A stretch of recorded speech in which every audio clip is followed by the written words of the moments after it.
दक्ष news, सामान्यांच्या हक्कासाठी नेहमी दक्ष.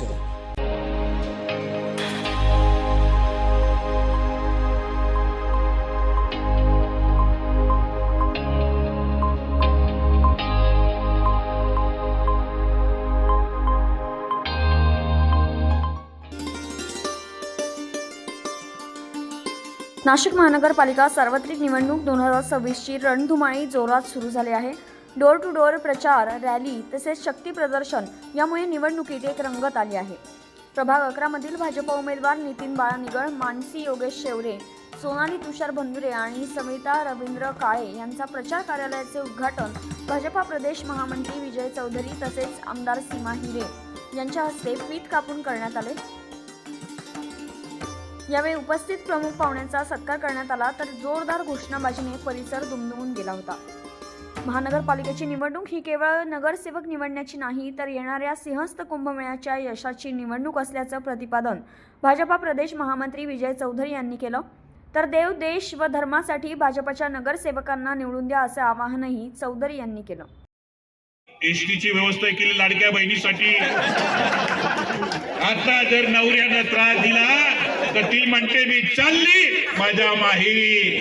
नवरा म्हणतो आता मी तुला त्रास देणार नाही, तू असं काही करू नको, माझ्या जेवणाची फजिती या ठिकाणी करू नको.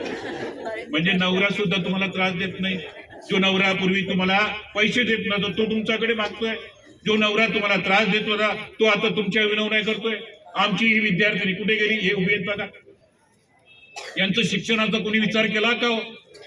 इना या सगळ्या आमच्या लहान बहिणींना जे शाळा शिकतायत, महाविद्यालयीन जीवनामध्ये पुढे जाण्याचा विचार करतायत, त्यांचं शिक्षणाचं देखील एसटीचा प्रवास आमच्या सरकारनं या ठिकाणी मोफत केला.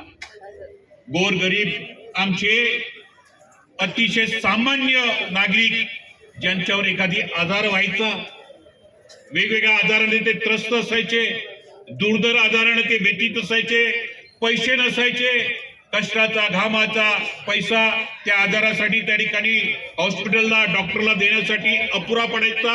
म्हणून प्रधानमंत्री मोदीजींनी आयुष्यमान भारत योजना या ठिकाणी सुरू केली.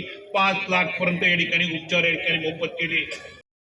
तर यावेळी आपण हे मत विकासाला देत आहोत असं आमदार सीमा हिरे यांनी बोलताना सांगितले. दिला, पत्रकं वाटले, परंतु जोपर्यंत त्यांना समजत नाही की केंद्र कुठे आहे, मी मतदानाला कुठे जायचं, तर ही सगळी आपली सगळ्यांची जबाबदारी आहे की सगळ्यांचं मतदान यादीप्रमाणे झालेलं असेल तर आपलं मतदान जास्तीत जास्त टक्क्याने वाढलं पाहिजे, जेणेकरून आपल्या सगळ्या उमेदवारांना निवडून येण्याकरता मदत होणार आहे. खरं तर भारतीय जनता पार्टीचे आपल्या सगळ्यांना माहिती आहे की आदरणीय देवेंद्रजी फडणवीस हे आपल्या राज्याचे मुख्यमंत्री आहेत आणि आम्ही नेहमी सांगत असतो की आपल्या लाडक्या बहिणींना न्याय देणारे हे केवळ आपले मुख्यमंत्री आहेत. कारण आतापर्यंत कोणीही अनेक योजनांना अनेक कामं केले, परंतु खास महिलांसाठी अशी कोणतीही योजना आतापर्यंत कोणी आणली नव्हती. परंतु आपल्या देवाभाऊंनी आणि आपल्या महायुतीच्या सरकारने ही योजना आणली आणि लाखो नव्हे करोडो महिलांनी या योजनेचा लाभ घेतलेला आहे. तर यावेळी उपस्थित उमेदवारांनीही आपले मनोगत व्यक्त केले. काय द्यायचं ताई, ही तुमच्या कामाची पावती आहे. आमच्या बरोबर आम्ही निघालो, आम्ही 5-50 जण निघालो का कारवा तयार होतो. 100, 200, 500 लोक मागे तयार होतात. ही तुमच्या कार्याची पावती आणि एकनिष्ठपणे ताई कुठलेही पेड न करता सर्व पक्षाचे उमेदवाराचे पेड आहे. महिलांचे स्कार्फने तोंड बांधलेले असतात, पण आमच्या महिला, आमच्या बहिणी गावातल्या योगेश भाऊच्या घरातल्या असतील, माझ्या असतील आणि भंदुरे कुटुंबातल्या एकदम फ्रेश टवटवीत एकदम चांगले समोर जेव्हा मतदाराच्या त्या जातात. आणि आमचा बाळा म्हणजे सांगायचीच गरज नाही, एव्हरग्रीन येतो. जेव्हा ताई आम्ही समोर जातो पब्लिक एकदम उत्स्फूर्तपणे स्वागत सत्कार करते. म्हणजे ही आपल्या विजयाची पावती आहे. निश्चितच जसं सवितांनी सांगितलं 16 तारखेला आजच्या दिवशी या ठिकाणी विजय मेळावा बाळासाहेबांच्या या बंगल्यावर होणार आहे, एवढी सगळ्यांना ग्वाही देतो. बंधू भगिनी, खरं तर प्रभाग क्रमांक 11 मध्ये आपल्या सर्वांच्या मदतीने मी निवडून आलो होतो.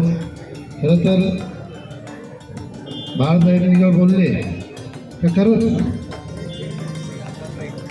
भारतीय जनता पार्टीचं एक सुद्धा नगरसेवक नसताना सुद्धा कार्यसम्राट आमदार सीमाताईंनी जो निधी आणला, खरंच ते कौतुकास्पद आहे. मी आपल्या सर्वांना विनंती करतो का आपण जर 15 तारखेपर्यंत असेच एकत्र राहिलो तर हे नक्कीच 4 उमेदवार निवडून येईल. आपण जर बघत असाल बाकीचे पण जे इतर उमेदवार आहे ते प्रत्येकजण एकेकाचे मत मागताय, पण हे जे 4 उमेदवार आहे ते प्रत्येकांना हेच सांगताय का आपण 4 उमेदवारांना तुम्ही का निवडून द्यावे, कारण जेव्हा जे दुसरे उमेदवार आहे ते वेगळ्या विचाराचे राहतात. ताई, सर्वात महत्त्वाचे तुम्ही आम्हाला चौघांना उमेदवारी दिली त्याबद्दल तुमचे सर्वप्रथम मनोपूर्वक आभार. सातपूर गावाच्या या प्रचार रॅलीमध्ये स्थानिक सर्व लोक सहभागी होतात. दिवसभर कोणतीही अपेक्षा न बाळगता एकदम तळागाळातून प्रत्येक घरात जातोय. ताई, प्रभाग फिरायला गेलं तर 5 दिवस लागत आहे, पण आम्हाला महादेवनगर ते राजवाड्याच्या ह्या कोपऱ्यापर्यंत आम्हाला 4 दिवस लागले. 200 घरांमध्ये आम्हाला पूर्ण दिवस गेलाय. म्हणजे प्रत्येक घरात ओवळणं 200 घरापैकी 150 घरामध्ये शाली टाकलेलं आहे सगळ्यांनी. म्हणजे एवढं चांगलं कौतुक, एवढं चांगलं आम्हाला प्रोत्साहन भेटतंय, त्याचं सगळ्यात श्रेय जातो तुम्हाला. तुम्ही इतर नगरसेवक नसताना 22 वर्ष मी नगरसेवक नाही आहे आणि तुम्ही इतकं मोठं काम केलं आहे का जे आम्हाला लोकांसमोर जातोय तर आम्हाला एकदम अभिमानाने होतं का तुमचं सारखं काम नाही आहे. लाडकी बहीण योजना असो, देवाभावांच्या मार्गदर्शन जी योजना आली आहे, महिला अक्षरशः इतक्या म्हणजे आनंदी राहताना त्यांचे कामधंदे उद्योग चालू झाले त्याच्यावर. त्यामुळे इथं 4चे 4 उमेदवार भरघोस मताने निवडून येतील ही अशी आम्हाला अपेक्षा आहे. दरम्यान प्रभागात काढण्यात आलेल्या रॅलीत नागरिकांचा उदंड प्रतिसाद दिसून आला. जनतेचा उत्स्फूर्त पाठिंबा या भाजपच्या पॅनलला मिळत असल्याचं या निमित्ताने दिसून आलं. परमेश्वर आंधळे, दक्ष न्यूज, नाशिक.